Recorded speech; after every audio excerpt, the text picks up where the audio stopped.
Céline Berthaumieux, bonjour. Bonjour. Vous êtes co-directrice de Zinc Seconde Nature et la Biennale Chronique, c'est à Marseille. Est-ce que vous pouvez un peu nous présenter vos activités ?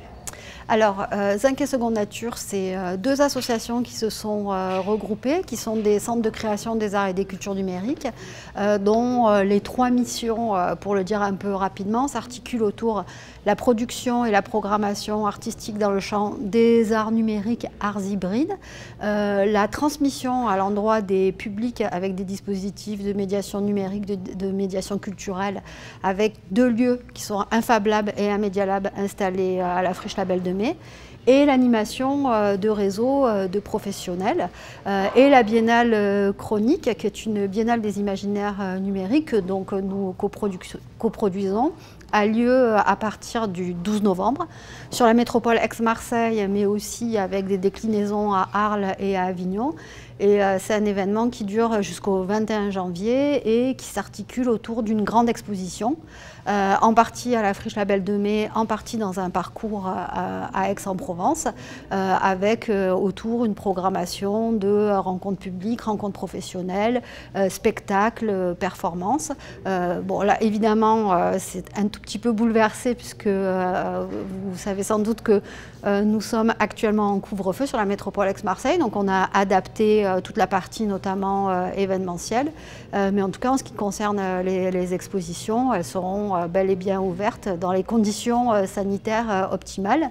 Et la thématique de la Biennale cette année, c'est autour de l'éternité. Et l'idée, c'est de traiter de la double tension dans laquelle nous sommes à travers des œuvres dans le champ plutôt art numérique et technologique. Cette double tension de nous sommes à la fois potentiellement des transhumains qui pouvons espérer et aspirer à une forme d'éternité, et nous sommes à la fois face à l'effondrement de la Terre ou de notre rapport en fait à la nature. Donc voilà une présentation un peu rapide de Zinc Seconde Nature et la Biennale Chronique. Alors, vous sortez d'une table ronde sur les tiers-lieux culturels et qui questionnait aussi les nouveaux usages, les tiers-usages et le rapport que ça engendre avec les institutions. Vous avez insisté sur un point intéressant dans cette table ronde, sur la diversité des activités qui existent dans les tiers-lieux, et notamment les activités économiques, avec des Fab Labs et du coworking. Les artistes viennent s'articuler à ces activités économiques. Oui. Alors, c'est pas souvent le cas, c'est pas toujours le cas, en tout cas plus que souvent, c'est pas toujours le cas, parce que le mouvement des tiers-lieux aujourd'hui, il a probablement, je dirais, trois visages. Alors, je suis pas une spécialiste, hein, moi je suis une praticienne, donc je parle plutôt d'une observation, c'est que parmi ces trois visages, il y a en effet les tiers-lieux culturels, que ce soit des lieux qui sont montés par à proprement parler par des artistes ou par des structures culturelles. Bon, évidemment, je parle de la Friche, mais je pense par exemple à Main-d'œuvre aussi, à Saint-Ouen qui en est un.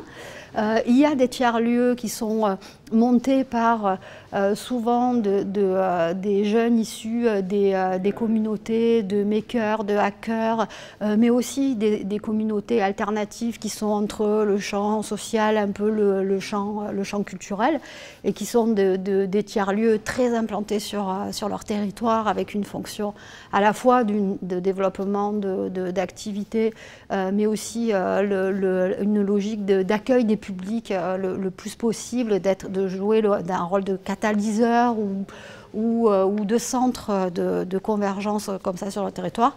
Et puis il y a les tiers-lieux qui sont eux totalement avec une vocation économique, souvent au sein desquels on va trouver en effet des espaces de coworking, des Fab Labs, des Media Labs, mais aussi des incubateurs, des pépinières, et qui parfois sont privés et parfois sont aussi dans une volonté par l'institution de pouvoir avoir un lieu de développement économique autre sur leur territoire.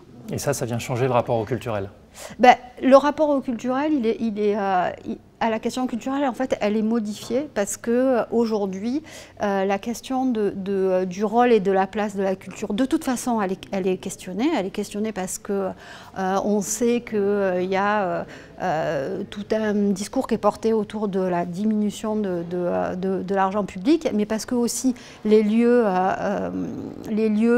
institutionnels ou pas de la culture sont dans un besoin de réinventer leur rapport au public de toute façon, voire même leur approche de leur économie. Probablement les lieux culturels sont aussi dans une nécessité de se réinventer.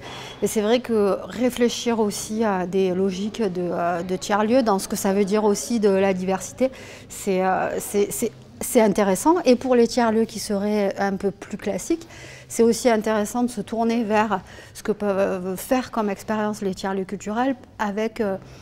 autour de la question en fait de la programmation artistique et culturelle, peut-être même de la place de la création, parce que ça veut dire aussi qu'en tant que lieu qui a besoin d'accueillir du public, ça raconte quand même une autre histoire, c'est-à-dire que pour les gens, les habitants, les gens autour, c'est quand même pas tout à fait la même chose d'aller dans un endroit où il y a de l'art, de la création, de la programmation artistique, que d'aller dans un endroit où c'est des start-up et des espaces de coworking. Et que si mouvement il y a autour du tiers-lieu, imaginez cette articulation-là entre des questions purement économiques, développement économique, et la question du rôle, de la place et de la façon dont on invite les gens à venir les fréquenter, elle est très intéressante à imaginer aujourd'hui.